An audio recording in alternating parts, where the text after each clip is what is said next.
Oh, look at this. We're live, boys. Excited? Welcome, America, to the Eric and Rodney Show with Robin. It's presented by Offensively Creative and Dinsmore Steel. You're never going to believe this, but I'm America's sweetheart, Eric Ryan. I own Offensively Creative. That is Rod. He's the PEO god. He owns Dinsmore Steel. We have the thriller from Manila, Robin Valdez. And ladies and gentlemen, oftentimes I kiss the guest's ass and I say, you're too big for this show. But Jesus Christ, it's never been more true than today.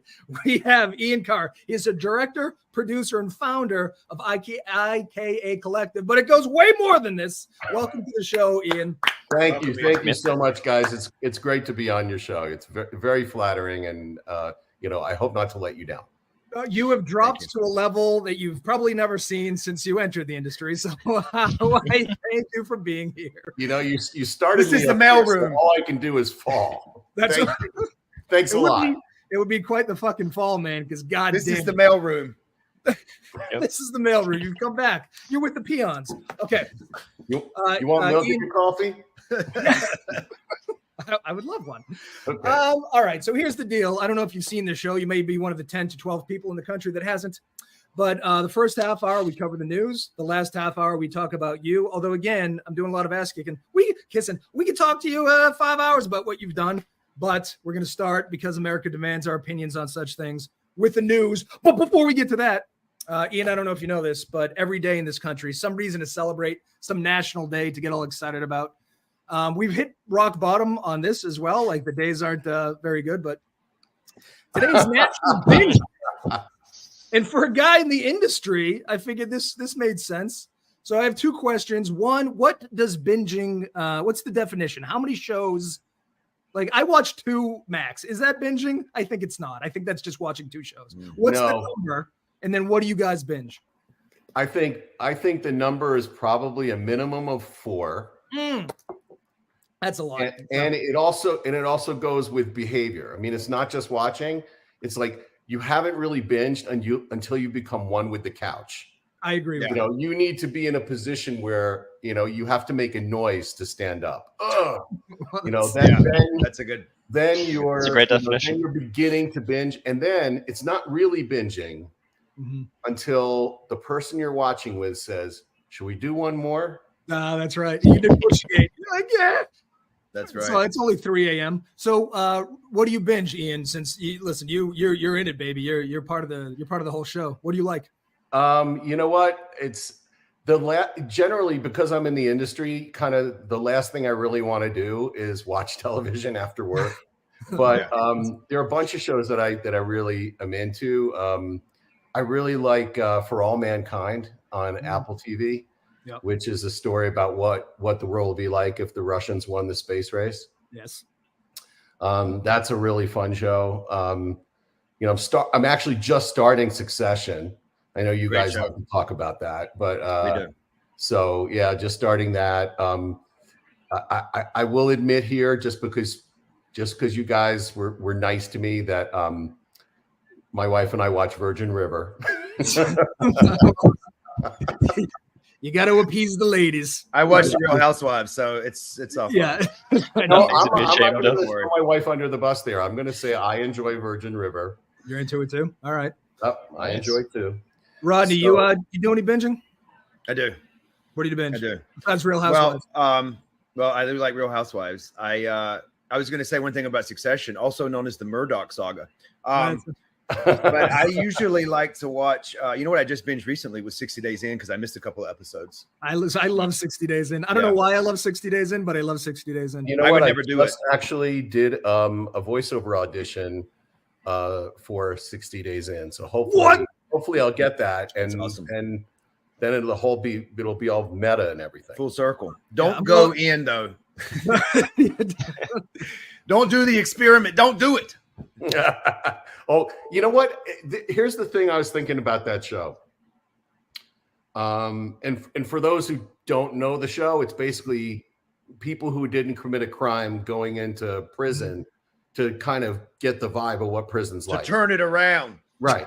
So yeah, you couldn't pay me enough money to do that. I mean, what if, like, I've seen these movies where people, like, they go undercover, and then the person who knew they were undercover, like, dies or something happens, and then there's nobody on the outside who knows that the person shouldn't be in there. I would be so freaked out going in there and thinking I wasn't getting out. I mean, that's just, I don't know if I could do it. Have you seen those little things they sleep on? I can't sleep on that. I have a purple mattress. The other thing is too, are those bathrooms clean? And then remember when they got in there and they were sequestered? No. With a drug addict? I need my laptop. Where's my phone? You know how dirty the bathrooms are? So I watched one of those Scared Straight things, where they try to turn around the kids by screaming at them and tell them they're going to get raped. The whole thing, I was like, I think some of that's avoidable. The guy said he got a staph infection by using the bathroom, and that's what freaked me out. Like his whole hard, disgusting, almost died. So Rodney, no, you can't even take a piss without getting a staph infection. I can't. No, I'm going to have to do another show. Yeah. The only thing I get close to binging is that show Alone, because nothing happens in an episode. I'm always thinking the next episode someone's going to get eaten by a bear, but it never happens. It's the most boring show. They get kicked off because they didn't eat enough. Every episode. Robin, what do you binge? I can binge, and I have binged in the past, is Breaking Bad, and David Doctors is like butter. Oh, Jesus. I think the internet. I'm familiar with that show. Come in, Elon. Come in. Oh, you guys. Space Station One. This is going to sound like totally like, oh yeah, I've got something to say on every little thing, but my company was involved in the Breaking Bad universe. Yes, it was. I saw your little 6-part documentary. We can talk about that later. I love that show. We can tease that. Well, then you're going to love Ian Karr. Also, Rodney's recently been to a Jackie Martling show, so there's a lot of synergy with It was explosive. A first-time event happened. I'll share. Oh. Okay, we'll get to that. All right, let's get off the binging. I do want to say one other thing because I'm on this show. Today is my twin brother's birthday. Troy on the left with the long hair is an avid watcher of this show. So happy birthday, boys. This is when we were in a Mumford & Son cover band. Not bad, right? Little line man. I like it. Okay, good. Classic. Sepia tones. They love sepia tone. All right, Robin, what do we got? What's in the news, baby boy? So last week we briefly touched on the auto strike, and I know Ian is also really into cars, so we kind of want to get his opinion on this matter as well. Hates them. So there's now, so there's now up to 20,000 United Auto workers on strike, and all they're really asking is for some better pay, which, considering like auto working, I'd imagine is a very skilled labor, is pretty well deserved, don't you think? I do think so. We ran the numbers the other day, and they're making $28 an hour on average, which works out to be $58,000 a year. And I don't think that's enough money to make cars. I think if anyone, free tax. Get them a little more scratch. But we're amateurs, and I want to say, not only is Ian into cars, my man has a YouTube channel with 7,000 subscribers. He's fucking into cars. And then you go, all right, he's got a bunch of videos, but is anybody watching? I don't know. 133,000 people watched him fix a fucking spark plug. Wow. So, okay. Nobody's more surprised about that than me. Dude, I don't even know what that says. What does that mean? I don't. Gap iridium. Different language. This is a different language. You don't know how to gap an iridium? I don't even know what that is. I don't even know if I know what a spark plug is. It's in the core, right? I watched this video. It's worth watching. I know how you got to tap it. All right, so thank you for giving me 2 minutes and 21 seconds of your time. Well, 133,000 people did. Yeah. Okay, so we're big dumb idiots when it comes to this, but you are obviously into cars. How do you feel about this thing that's going on? You know, clearly there are some underlying issues just in business, I think, in America right now. The question is really, I mean, what's the balance, right? I mean, on the one hand, yeah, these people are not, they could absolutely be making more, and it's certainly expensive to live in the United States. And how do you really live or like raise a family on $58,000 a year? The flip side of that, and I'm absolutely behind behind labor, but it's the other thing to just kind of think about is, if you go and buy a car, and what's the first thing you say is like, oh my God, these cars are so damn expensive. I know. So I think the implication is that there's some sort of like giant chunk, of like they're paying people like very little to make the car, and then they're selling it for a tremendous amount. So where's the big chunk? Yeah, I'd like to see the books. That's the problem. Right. And it's going to the CEO or it's going to whatever. The truth is, I don't know if certainly CEO compensation is, completely out of relation, out of ratio to labor. But, I think there's so many other things now. There's, just dealing with regulations, legislation, HR, there are all these kind of like departments that don't actually end up in your car, but you're paying for them when you buy the car. So, if labor's, approach is, hey, we need to get paid more for what we do, I'm 100% behind that. If the approach is, hey, we need a bigger share because there's all this other money here, well, you got to show me where that is. You got to show me kind of like how that all kind of works out. Yeah. I don't think it's ever binary, but speaking of CEOs, so big high level numbers, the union's looking for, I think, a 40% raise over the course of 3 years. Over 3 years? Over the course of 3 years, I believe. That's the not industry's terrible. come back and said, all right, listen, we'll negotiate. We'll give you 21. As it turns out, the CEO, I believe it was GM, she got a 38% increase this year. So they're like, they were arguing with her, and she goes, "Well, it has nothing to do with anything." It has everything to do with something. If you think a 38% increase for you is okay, then certainly more than 21 is reasonable. So I don't know. I have two thoughts. It's big and complicated, but that's a microcosm of what's going on, I think. I have just two thoughts, two opposing thoughts. The first one is that the CEOs make a boatload of money because none of these people in this line could run the company, right? Like True. they could. Right. Right. And I'm just being honest, right? I'm just saying that. The other option is these people start your own car company. You obviously know how to make them. Look, yeah, right? that's Showtime. America, right? If you don't like it, go and do it yourself. As a business owner, you're constantly kind of dealing with this thing is that people don't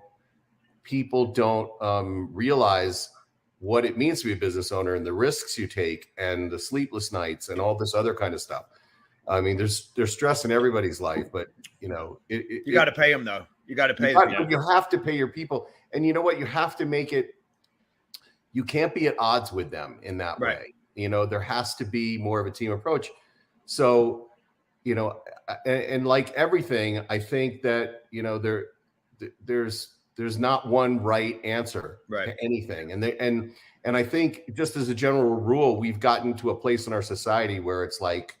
Everything is black and white. You're either right or you're wrong. Right. Yeah. And nature and the world just isn't like that. I mean, think about how many things in nature are really black and white, like, on or off. A friend of mine said, and it's one of my favorite quotes. I love it. He said, "The world isn't black and white. The world is wildly gray." Yeah. And the truth is always in the boring middle somewhere, but that doesn't sell tickets. That doesn't get clicks. Yeah, it's not shades of gray. It's wildly gray. Yeah. And there's 50 shades. Yeah, 50 shades of wildly gray. Yeah, we can all all get turned on while we talk about like problems in society. I'm already there. I've been staring at Robin for the past 15 minutes. All right, so here's another interesting sidebar. I think they say that the union is now losing public sentiment because what's going to happen is it's going to stop. They're not going to have the parts for everyday people getting their car fixed. But listen, fuck faces, it's not enough to say we support them. If we support them, then we might have to suffer a little bit. That means maybe you can't get your brakes fixed. So, like, that's another thing about America. You can't just, I support the troops. What do you do for them? Nothing. I support the UAE. What do you do for them? Nothing. So, listen, if we're going to support them, and most people say they do, well, then we have to suffer, baby. That's why nothing's ever going to move forward in this country. We can't even be mildly inconvenienced for a cause, Yeah, well, then you ask yourself, what do you what's to gain? I mean, you have a couple of different things. So like, okay, so let's say, right now we're in the middle of an actor strike, right? We got SAG after strike. That hugely affects my business. But hopefully the writer strike is going to be resolved. They announced over the weekend. I don't know if you saw that. I heard it is, isn't it? They have a deal in principle. It still needs to get papered, and then people need to sign it and whatever else. Which is great, but let's just look at the actor strike for a second here, which clearly there needed to be something done. And I support the striking actors. You have to though look at I look at the whole math. So if we assume like with the auto workers, let's say that they get all of their demands, right? Let's just say the strike goes for 8 months or 6 months even. Let's say the strike goes for 6 months and they get their 40% increase. They get every demand they wanted. Like, you know, the CEOs and the companies just kind of roll over and say, you're right, we're wrong, take it all, right? They haven't worked for 6 months. Right. So when you take the amount of money that they're going to make more and you average it out with not working for 6 months, where are you in the relationship? It might just be the same. Where you are now. Right. You could be breaking even. You know, I mean, that seems like a lot to go through, but I 100% support. I mean, striking is sometimes your only course of action is what you have to do to kind of make things move. I think the problem that we're in is that it's what I just said. It's that I'm right, you're wrong, right? And as long as I'm right, you're wrong is the way we look at the world, well, then you're going to go to DEFCON 1, or is it DEFCON 5? I always get confused. I think one's the worst. You know, or the highest, you're going to like, you're not going to, you know, you're not going to behave in a nuanced way. You're going to go either or. So we're striking or we're not. We're working or there's not like, well, let's look at this as increments, or let's figure this out, or let's, you know, and maybe they have, and maybe I don't know what I'm talking about here, and maybe they've. I have gone a question. You know, I have a question and you can probably answer this. And I was wondering it the other day, and I'm not being funny, I'm being serious. With the actors striking, right? And I see see the big names and stuff out there. In my mind, the only people getting hurt, but obviously everyone's being hurt, but I'm saying as far as actors, right? Are the paycheck actors. Like, I don't think Brad Pitt's like, oh my God, what am I going to do? Well, you know what I mean? I mean, he's got probably $200 million in the bank. You're right. Yeah. Bob Iger doesn't matter. Famously got into a lot of trouble when the strike began, because he said, how about this? He said, you know, Bob Iger's getting paid whatever, $28 million a year, you know, to run his company. And no, it wasn't Bob Iger said it. It was because they were talking about Bob Iger. It was, it'll come to me later. Some big business guy said, okay, Bob Iger's making $28 million. Tom Cruise is making $100 million, you know, and yeah, he's jumping out of planes and he's climbing things and whatever. But why don't the two of them take 30% of their pay and then distribute it? Yeah. You know, like, why doesn't some actors do it? I mean, Taylor Swift, you know, with the concert was famously carved out a chunk and then, you know, gave it to her team. And I think, my gosh, I mean, if I was making, you know, that kind of money, I absolutely would do that. What's amazing, but why doesn't it happen? It may not even be because of the actors. They may want to do stuff like that. Right. But remember that, like, agents and managers, they make 10% of whatever the actor makes. Right. So, you know, even if an actor, you know, was making $50 million and wanted to give 25 million of it away, his team would never. They're not going to allow. Yeah, they're not going to. Ever, unless you know, they'd have to maybe work something out. So they got the full amount, and then other people got. And then that doesn't make sense to the actor, right? You know, I get you're right. Yeah. Keanu Reeves is pretty famous for doing that, though. He gave Keanu Reeves probably has $100 billion in the bank. You know what I mean? He's awesome. I mean, that guy. He's kind of like, you know, he looks a little like Jesus, and it makes you wonder. You know, I think Keanu spelled backwards is Jesus. So I think you're onto something. It was hiding in plain sight. There it is. Well, can I just say this? Keanu is a national treasure. He is absolutely. He is a national. And who would have thought? You know, Bill and Ted would Bill be and Ted.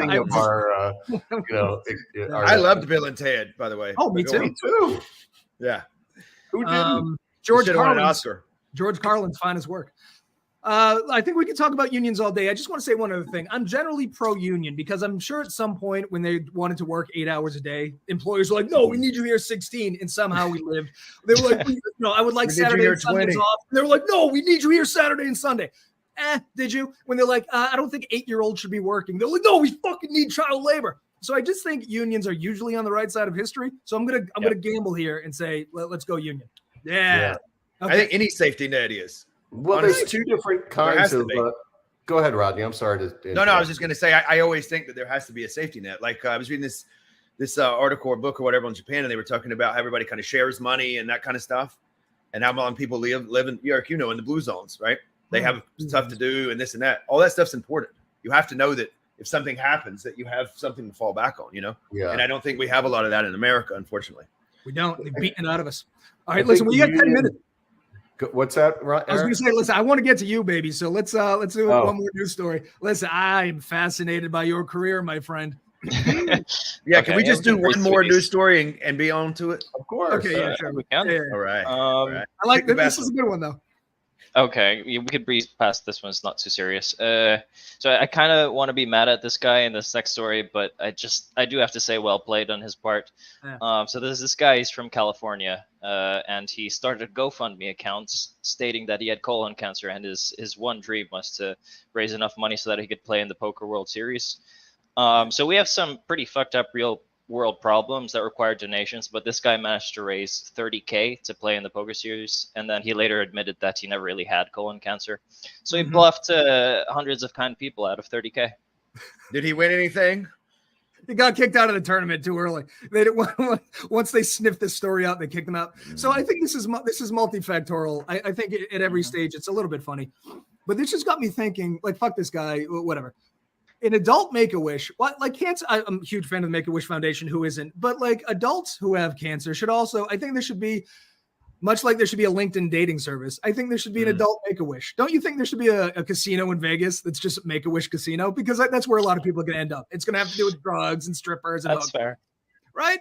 So this guy, he doesn't have colon cancer, but he does have breast cancer. So he was just ashamed to tell people that he has breast cancer. Yeah, I know. This was like a footnote in the story.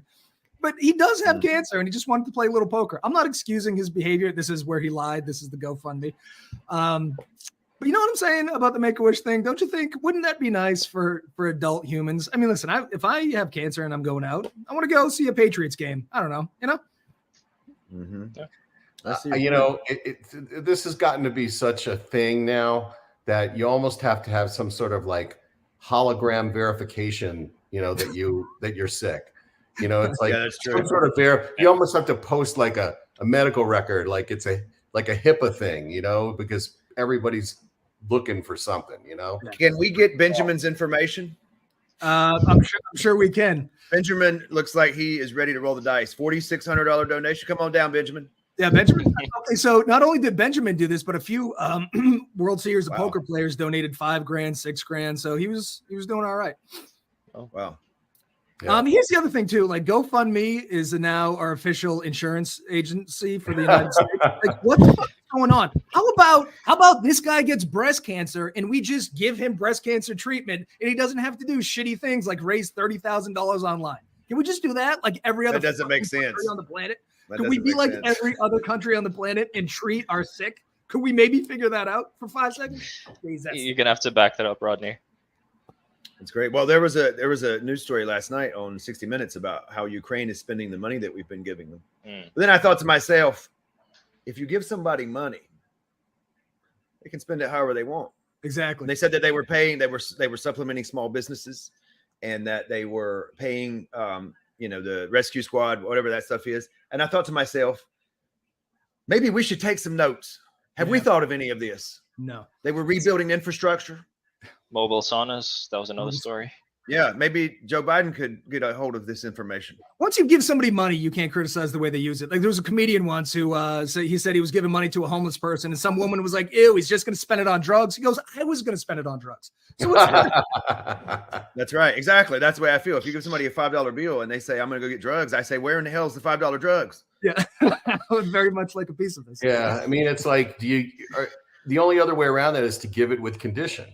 Right. And then if you're going to do that, you have to have a way to verify that what you gave them the money for is actually spent. You have to be on a bank. Yeah, which makes the whole poker thing is I mean, look, he didn't lie about what he wanted to use the money for. No, right? He lied about what kind of cancer he just pulled on our heartstrings to get the money in the first place, which I think is so much worse. I think this it's so deceptive. Did he buy chicken nuggets with the money? I mean, like What is that? What's our background? So Robin's never had a jalapeno popper. So Nope. I like to remind him of jalapeno poppers at every. Oh, that's a turn. jalapeno. At Oh every yeah, I turn. can see because it's a little green through the At, bread. at every turn. Here's the Mhm. thing I don't understand about this guy. This is what I would have said. I have cancer, and here's how it's going to go. I need as much money as I can possibly get. Whoever donates the most, I'll give you half. Showtime. Not bad. I do feel bad for the stigma though, because they're like, oh, he goes, oh, I have cancer. They go, what kind? And he in his head he goes, I can't say breast cancer. I can't say breast cancer. That's I don't true. know, colon cancer. Then you say that. Here's why you do it. Let me tell you what it is. I solved the problem. Say whatever the real term is. No one will ever know what in the world you're talking about. They're like gynoplasty or whatever the fuck. When I learned I had high cholesterol, they were talking about it for 15 minutes before I even knew what we were talking about. It was familia hycolacoma. I said, I don't know. Is this English? What are you saying? They go, you have high cholesterol. I said, okay. Okay. Thank you. Dumb it down for the rest of us, Doc. I thought I had died. I thought I had minutes to live, but no, I just had high cholesterol. All right, we only covered 2 news stories, but that's enough because God damn it, this man and his Ian, I don't know where to begin, but I've never chuckled harder at a LinkedIn career page. Oh God! All right, help me understand. It's kind of all over the place, isn't it? Whoa, you were a DJ host. Dude, not only a DJ host, but okay. Dude, So what is? I don't want to go back too far, but what is WHN Sunday Funnies? And that's on a country music station in New York. Oh my gosh! Oh, So yeah. well, look at the Nice. dates. First of all, it was I know. 1985. Yeah. So so when I was in college, I started like doing work on the radio, and like a lot of people do in college, and I just got completely addicted to it. And then I ended up working while I was in college commercially in New Orleans at a country music station. And the funny thing about that was I go in for my first day and the program director says to me, we're going to have to change your name. I'm like, what are you talking about? He says, Ian's not country enough. So he literally like got a phone book and opened it up and went like that. And then my name became Clifton. Clifton Karr. So I did 2 years as Clifton Karr in New Orleans. And then when I got up to New York, I was like, well, I mean, the biggest market in the world, where am I going to try to get a job at 22? I mean, it was kind of like ballsy to even think I could. Sure. And I figured, you know what? There's not that many people knocking on the country station's door. Little did I know. I mean, it was hugely rated. And so I ended up getting a gig there. Wow. Which was amazing. Like old fashioned way. Like I walked down to the station with my tape and I like schmoozed the receptionist and just got to know people there. And then I got a gig. The Sunday Funnies thing, which is really interesting because it connects to the Jackie's Joke Hunt thing all these years later. Basically, they gave me this Sunday evening show, like opposite 60 Minutes. It's like there's nothing going on, 6:00 p.m. Sunday night. But I was the young kid. I was the new kid, right? Yep. So I go to the program director and I say, hey, can I just do something? Can I come up with a show for this time slot? And he goes, what do you got in mind? And I said, well, what about we ask people to call in with jokes? And then we'll have like a contest, joke of the hour and then joke of the night. And then after a month, we'll take the joke of the night winners and then have a joke of the month. And the person who wins the joke of the month gets to perform at Catch a Rising Star and all this other kind of stuff. Anyway, I did it. The show becomes like wildly successful within the context of that. Yeah. And then fast forward, I mean, look, I know we're skipping over the production company thing, which is actually how I feed my family, but we'll get there. Don't worry. Fast forward to 2006, and I'm friendly with Jackie Martling, former head writer of the Howard Stern Show, and he says to me, that he got a show on Sirius, and would I be his co-host? And the show ends up, which is awesome. I mean, 8 years of my life, like my teachers learning from laughing. Well, wait. Before you go on, so this wasn't just a show. You did 402 episodes over the last. That's a lot of shows. 8 years. But the Joke Hunt was basically the same show as the Sunday Funny show that I had done all these years past. And it gets weirder than that. I go there my first day, like we're getting ready to do the first show. And who's like working in the studio, but the same person who was helping me queue up the jokes on the Sunday Funny show in 1985. No shit. That's weird. That's weird. Okay, I need to be here. Clearly, it's one of those moments. It's kismet.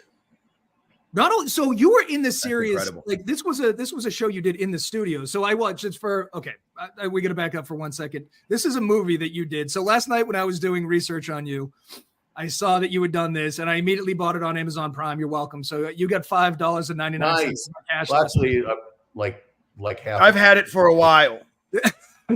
That's half a Porsche from what I understand. So I watched this. And you, a very small one. And I saw you in the studio. So you went, is that in New York? You went to a studio at the series offices every week? Yep. Every Tuesday night. A dream. We would do, I wanted to, it was like pinch me the whole time. And we always had like interesting guests. I mean, it was like a magical time. You know, whatever was going on in my life or in my production company or whatever stresses, I knew that when I would like walk up to Sirius or get on the train at like 6 o'clock on a Tuesday night, that I knew the rest of the night I was going to be laughing and I was going to be in a great mood. Imagine if you had like one thing in your life where you knew reliably, without fail, you were going to have a great time every single week. It was like medicine, you know. And it's like this show. We would right, and why I'm here now. Exactly. We would do these jokes. We would have so much fun and laugh so hard. And then after the show was over, we would take everybody out to the Carnegie Deli and continue the party, you know. And I don't know if my face hurt from laughing or from trying to stuff one of those big pastrami sandwiches in it. But either way, it's a good night. Either way, it's a great night. So you had a gig where you went to the Sirius offices, recorded a show with Jackie Marling for an hour where he told jokes, and then afterwards you hung out with celebrities and ate at a deli. That was a good run, man. That sounds tough. A really good run. That's a tough one. Oh, and working in the Howard Stern organization. So we were, right. We were under worse. Howard, and so I mean that was a whole other thing, is like meeting everybody from that group, and the Christmas parties were fantastic. He's the king of New York. What's that? I said he's the king of New York. No, king of all media. That's true. And this is what when we started, it was I suck at math, but a while ago. So he was definitely more of a force. Still is obviously a force, but in those days, I mean, it was just right after he left. He left terrestrial radio, and within 8 months we were on the air with Jackie. So there was a lot of attention. There were a lot of attention on those channels. I remember when Sirius and Sirius XM came out, and they got him right, and it was like, I remember one of I remember my stepfather called me and he goes, "What was this satellite radio stuff? How am I going to hear Stern?" I said, "Well, settle down now. It's all handled. We've got it sorted for you." He was like, "Okay, I can't lose Stern now." Stern was absolutely huge, and I do want to talk about this more, but I want to get to your production company as well, because that's on this the greatest resume of all time. By the way, I think that that is a great way in, is just to show somebody's LinkedIn. I know, it's good, right? But, and I'm so happy that it's like updated. That it's like, so many people just leave it. Yeah, it's very impressive because it goes like DJ fucking Sirius in a production company where your logos are these. Like, Jesus Christ, man. Who have you United for 29 years, Showtime for 19? Is that Eric and Rodney up there as well? You know what? I was just gonna say, I see your logo up there now. I do see it. It's Kismet. Oh, and I was watching your stuff last night. Holy shit. So help me. Can you walk us through the production company? You go from DJ hosting a funny show at night, and then you introduce Smooth Jazz to another radio station. That was 10 years. Yeah. Yeah. Smooth Jazz. Yeah. 1988. And then all of a sudden you start a production company that ends up working. Like, what happened there? Can you give us the story?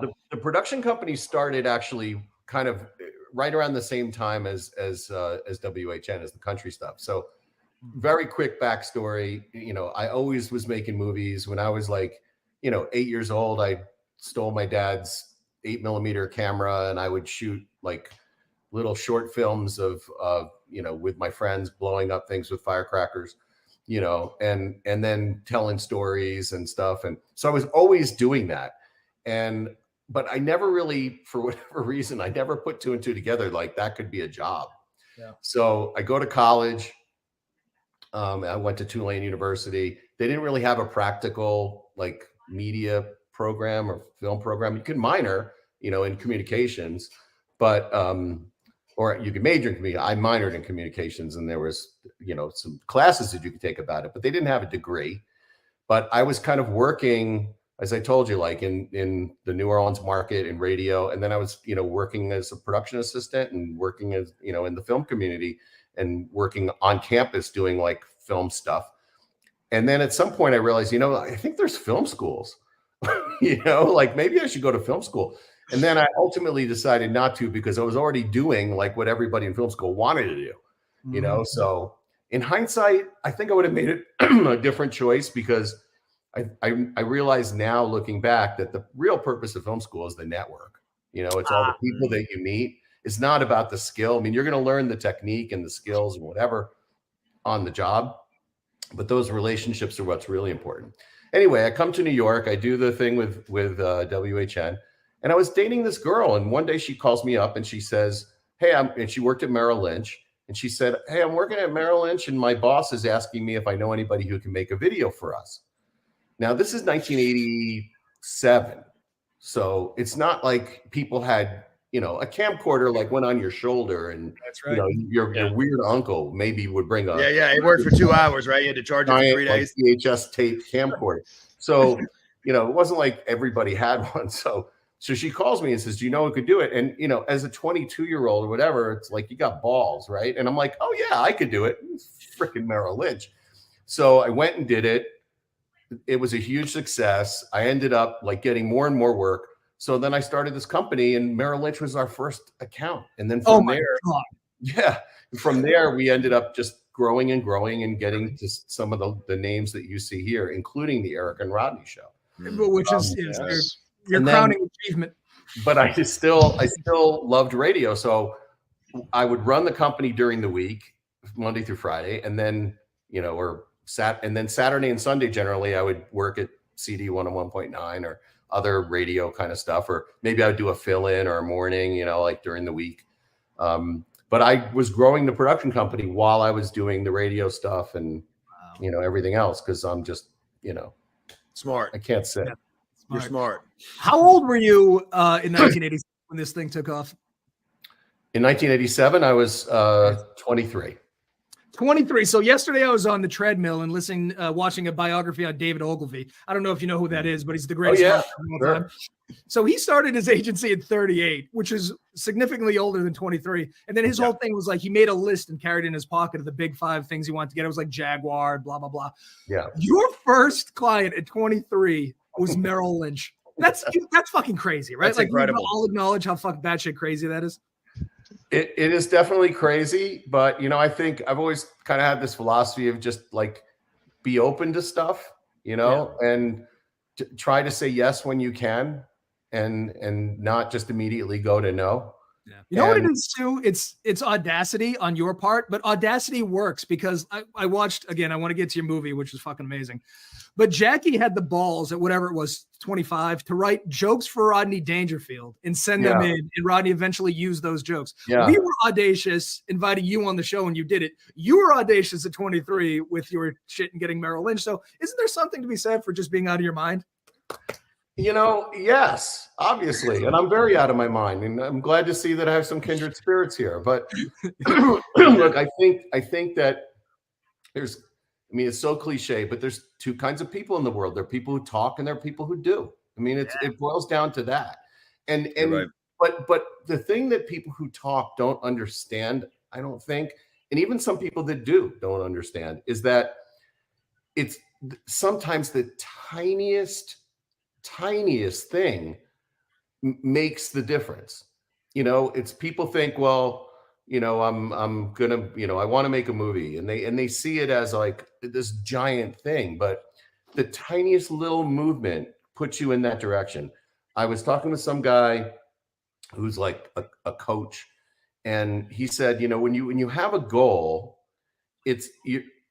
there's a huge gap between like, okay, I'm a DJ on New York radio and I want to make a movie. Okay, that's a huge different thing. So, rather than looking at it that way, look at it like, what is the next decision you can make that brings you one step closer? Just one step closer. Mm. You don't have to make the movie. You just have to get one step closer. And if you just keep doing that, eventually, you get there. But it's not like, people say, oh, it's like working out, where you get little incremental benefits every single day. It's hard to actually see that.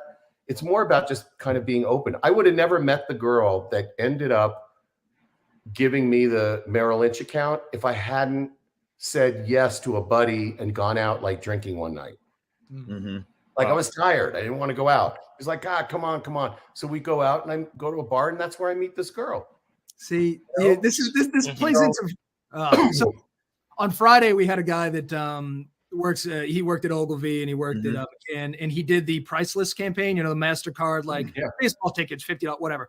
So we were talking about the importance of experiences. And I think today, like the LinkedIn bro thing is like anti-experience. It's don't drink, wake up at 4:30 in the morning, take cold showers. It's like anti-experience. But you went to a fucking bar and met a chick, and then at 23 had Merrill Lynch as a client. It's like, so I think that's, you know what I mean? That's better. That's objectionable. That's the most insane ripple effect I've heard. All of this kind of stuff, even the car stuff, it's like, you showed the YouTube channel before. So, I was always kind of into cars and my son was 9 years old and I was looking for something for us to do. And I was like, hey, maybe we should restore a car. I've never done that, but I did enough research to say, okay, well, let me buy this like cheap piece of shit car that if I screw it up, it won't matter, and I ended up loving it, but you have to do something. Like you know what I like about this too? Fun, but like do it. Just do it. Absolutely. It's not a hard thing. Your intro video into this, I watched it. You make a great point. You're like, people that build cars aren't smarter than you. As a matter of fact, they probably don't have better tools either. So you can just do it. But they deserve to be paid more. They do deserve. They do deserve to be paid more. Well, but there's probably some that you could get to help out at this point, right? Yeah, you know what? If you ever have to change your spark plug, I know right now. And we know the man. Look, I think just circling back really quickly to the union thing, it's because like I said before, I'm very, very pro labor. Yeah. I think the need for unions, as I see it, there's like two buckets of where unions are needed. Unions are needed in industries where people will do anything to work for free, so that it's rife for exploitation, like the entertainment industry. We absolutely need the unions to protect the actors' interests, protect us, protect us from ourselves, basically. Because how many people would say, "Oh, I'll act in that movie for free"? Yeah, the union prevents that from happening. Super important, right? The other bucket is jobs that where you could be easily replaced, right? Where management could use the fact that you could easily be replaced as leverage to just keep your prices low, right? So the union needs to protect those people.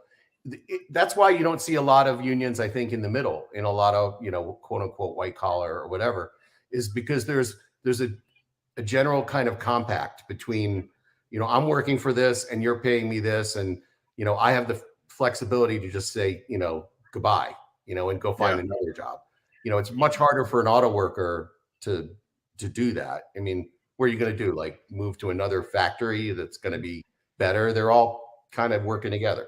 So I don't know how I just got on that tangent. It's fine. Listen, you're in a lot of union. Like you're a car guy. There's a car work stoppage. You're in the acting industry. You're there. So strikes are near and dear to your heart right now. Which I think brings me to this next question, and it's a big one. But like, okay, so you are IKA Collective in the beginning. It's your Merrill Lynch. There's no way you can do all of this and do your car show and do a movie and do all this shit where you're like doing voiceovers. So at what point do you sleep? Yeah, well, I'm joking. Go ahead, Eric. I'm sorry. I'm not. When do you sleep and when do you pass off this to somebody else? So you're a collective, so there are obviously many people working on this, but like, when do you step away? Because there's no way you can be taking calls from Hallmark and fixing a car and doing a voiceover all on the same day, right? Really? There's no way I could do that? I have an amazing team, and I'm fortunate in that people that that are with the company have been there for, you know, years. Like I'm kind of most proud of the fact that our average client duration is like 10 years. I mean, it's crazy in a creative business. We have some clients like United Airlines, who's been a client for over 30 years. It's insane. And then I have people that work with us, you know, 17 years, 20 years, you know, and there's always like new people that come in, but, you know, I think I'm a very loyal person, you know, I believe that creative or production is really a team sport. You know, you got to have the shortstop and the third baseman. To your point, you can't be on first base and catch the fly ball to center field. You have to have somebody out there, and you have to make it so that it's fun enough that those people want to hang out and believe in what you're doing. So yeah, I do have a team of people that I'm super, super pleased with, and we have like people that we've built relationships with all over the world. You know, they may not be full-time employees, but you know, there's long-term relationships there. And it's also kind of self-policing in a way, because, you know, the more you work with somebody, the more invested they are in doing the right thing and not messing you up. So it's kind of all kind of feeds in on itself. So when you get a call from AMC and they want a mini doc series in between episodes of seasons of Breaking Bad or Better Call Saul, are you still in that creative room brainstorming ideas, or are you like, oh, that's great, take care of this? Well, what do you mean? So with like ideation, are you still in the clients? Are you still brainstorming? Are you in the creative room? Or well, clients, you know, clients use us in a bunch of different ways. So some clients will come to us and say, okay, here's the storyboard. We've already gone 8 rounds with this, mostly agencies. We've already gone 8 rounds with this. The client knows what they want. Here's a storyboard. You just execute this. Gotcha. In that way, kind of like, you know, somebody else was the architect and they're just coming to us as a general contractor. Just build it. Okay. You don't want your opinion, just build it. And then on the other side of the spectrum, you know, there are people that will, you know, call or send an email. Help! My boss just asked for something and I can't get it done. What do you have? You know, and by far that's mostly what our client base is like. So yes, the ideation, we're very, very responsible for ideation. Most clients come to us for concepts and to solve problems and tell stories. I think because we started, we're also very results focused. So I think because we started as a commercial production company, like aside from the Merrill Lynch stuff, I mean, early on we did a lot of commercials and the call to action. I don't know if you guys are familiar with that term, but the call to action, you know, make something happen, is kind of baked into what we do. So even when we're not doing a commercial thing, you know, like we're just doing maybe a little documentary or a short or a promo, which is basically commercial for a TV show. You know, we're very focused on that call to action and to make something. What we like to say is everything we do is designed to make somebody do something, feel something, learn something, or buy something, right? If you're not covering one of those bases, ideally you're covering all of them. But if you're not covering at least one of those bases, then you're just basically like self-promotion. You're just doing something for your reel, you know, and there are plenty of production companies out there that just do stuff for their reel. Oh, this is going to be great for our reel. So for them, the most important job is the next one, right? It's on my reel. For me, the most important job is always the one that we're doing right now. And I think that's what's helped build our reputation. Well, I'd say United, Showtime, and Hallmark all agree with you since they've been with you for a combined, I don't know, 600 years. And you're pointing out also that I need to update the website because those years.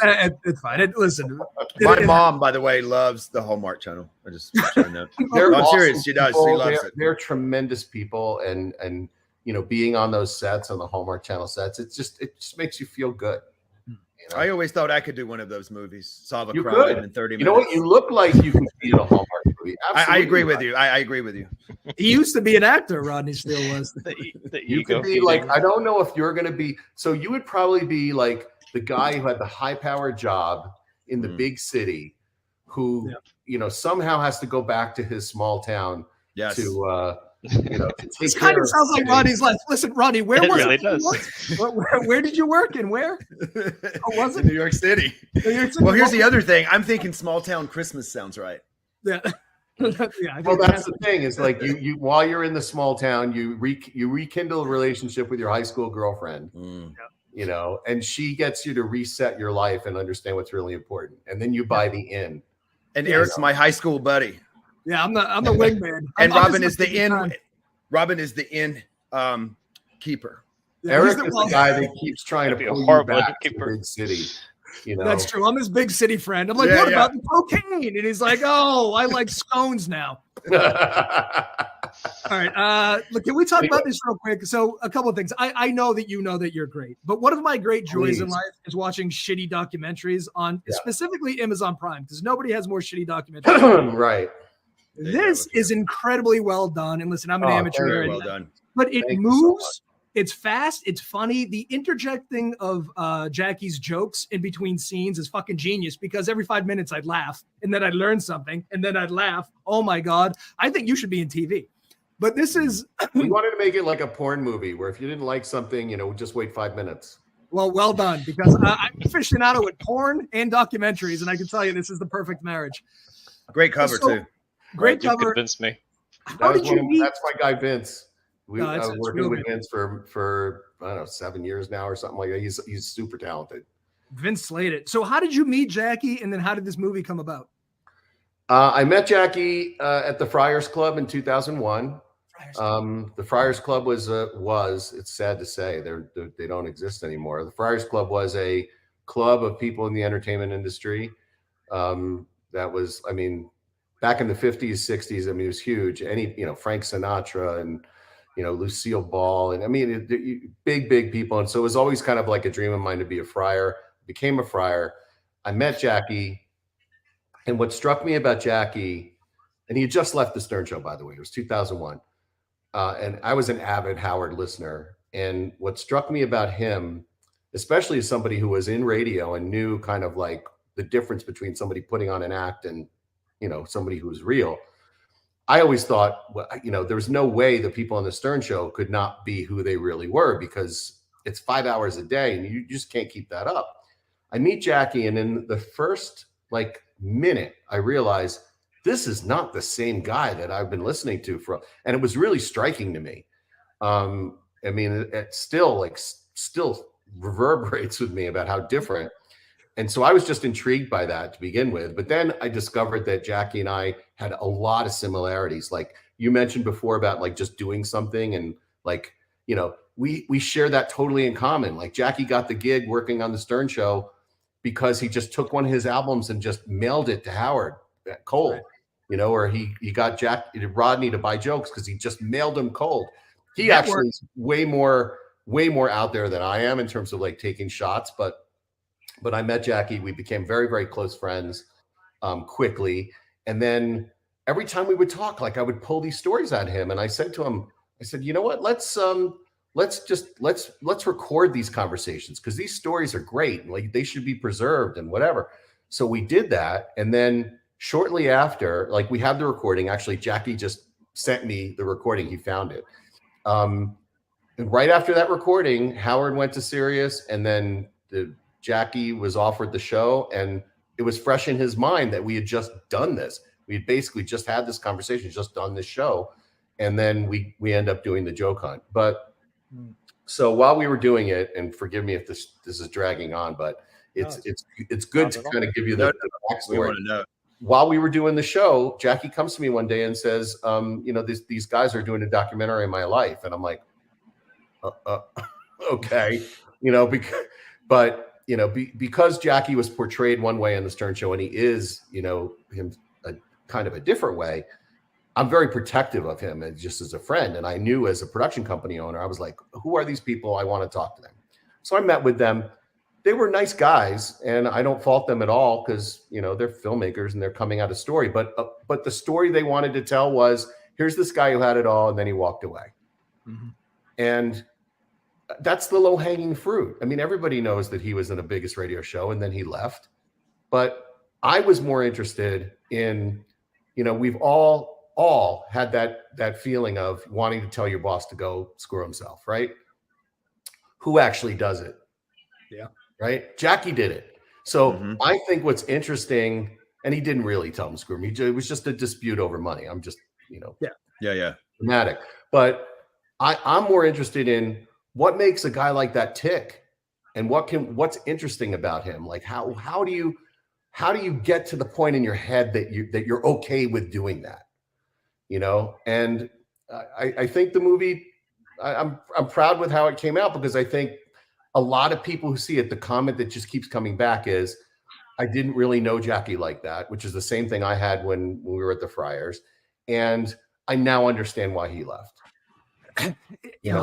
So I got to tell you, they're amazing. You're speaking to, I think, Rodney and I specifically were such huge Stern fans during the Stern Golden era, like the original lineup. And this plays into that a lot. What broke my fucking head was that Jackie Puppet bit, because I remember, so Rodney, I don't know if you remember this, but Jackie Puppet would make fun of Jackie.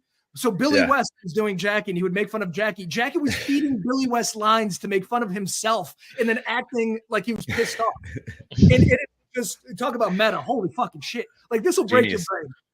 And then I didn't know that Jackie was feeding Stern jokes throughout the entire show. So he'd write it down, drop it in front of him. Stern would use the jokes and then fucking make fun of Jackie for being a cheap asshole.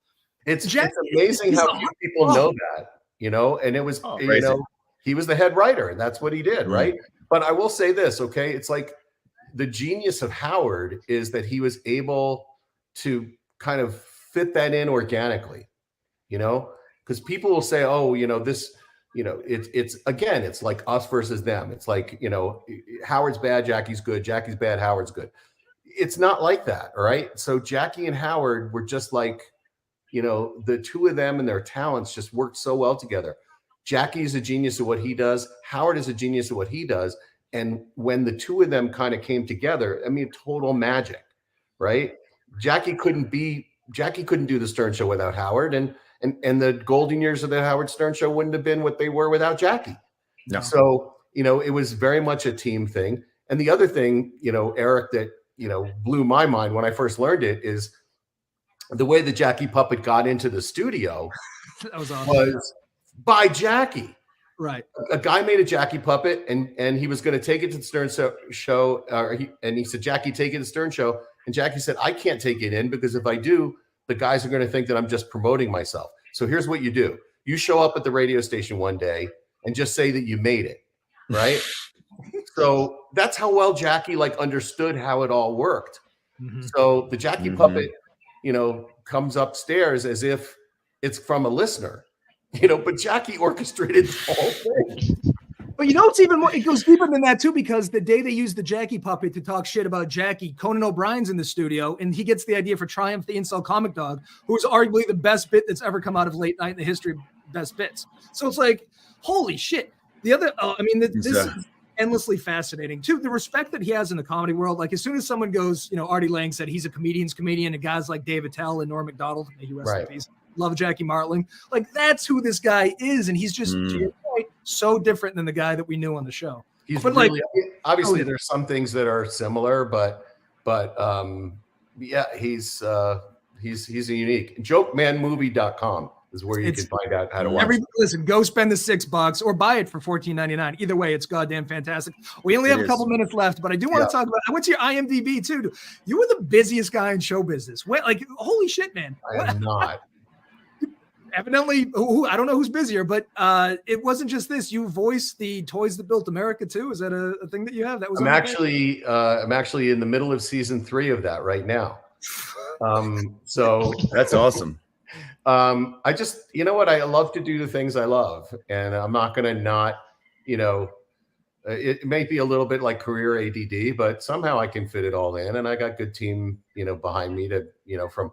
Atlas Talent is my, agent on the VO side, and I have my team to handle stuff while I'm doing a voiceover. But so yeah, I did that, and I did engineering that built the world, and I did love those shows. I like the food. You didn't get the food one? I love the food that built America. That's a good one too. The man that built food.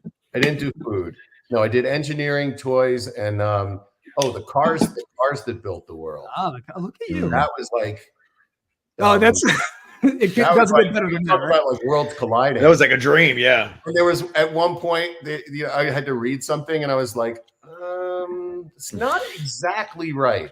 So I was like, so the producer's kind of like, what do you mean? And I explained it, and he said, okay, well, we'll come back to that later. Next day, I'm doing the next session. He says, you know what? You're so right. Like, thank you for adding that. So, So you're a proofreader too. Apparently. All right. So I'm going to say this about our viewers. You probably can't use IKA Collective because you're way too small for Ian, but I will say this. Well, listen, Not true. If you work at HBO out there, maybe he says not true. Not true. Not listen. The average our projects range from like $5,000 to $1 million. That's wow. Okay. So if you got $5,000, because you know what you can do, and here's the example. I know you guys got to go, but like one of my favorite commercials ever was from the Super Bowl, I think in 2003. It was, commercial break happens, and all you see is color bars. Boop, for 30 seconds, and everybody like in the bars or whatever, they're like, uh-oh, somebody's losing their shit because, there's color bars up there and it's like $2 million a second, So after the color bars go, you hear a voiceover says, if the ad agency had shipped this commercial FedEx, that's good. you would have gotten there on time, right? So I'm sure the agency charged them $1 million to put color bars up on the screen. But the point is that you don't need to spend a lot of money to be very effective. No, because two of the recent Super Bowl commercials everybody talked about was one, the bouncing QVC code. Everybody that had to be low budget. And then last year they did the thing where somebody sat on the remote and sort of like changed the thing. Right. But let me just say about the 2003 Super Bowl. I believe this man played it. I was against the Carolina Panthers. Okay, one more thing before we go. We might already be cut off in some of the streams, but if ever you have cared about the Howard Stern show during its prime or comedy in general, your movie on Jackie Martling, Joke Man, is goddamn phenomenal. 10 out of 10. Not 10 out of 10. And I bought the audiobook today and started listening to it. So, Ian, once again, way too big to be on the show. Thank you for being here. You were incredible. I'd love to have you back if you'd like to be here. Isn't it someone for sure? All right, guys, we got to go. Goodbye. America will be here tomorrow. Ian, stay in the green room for 1 second if you don't mind. Absolutely.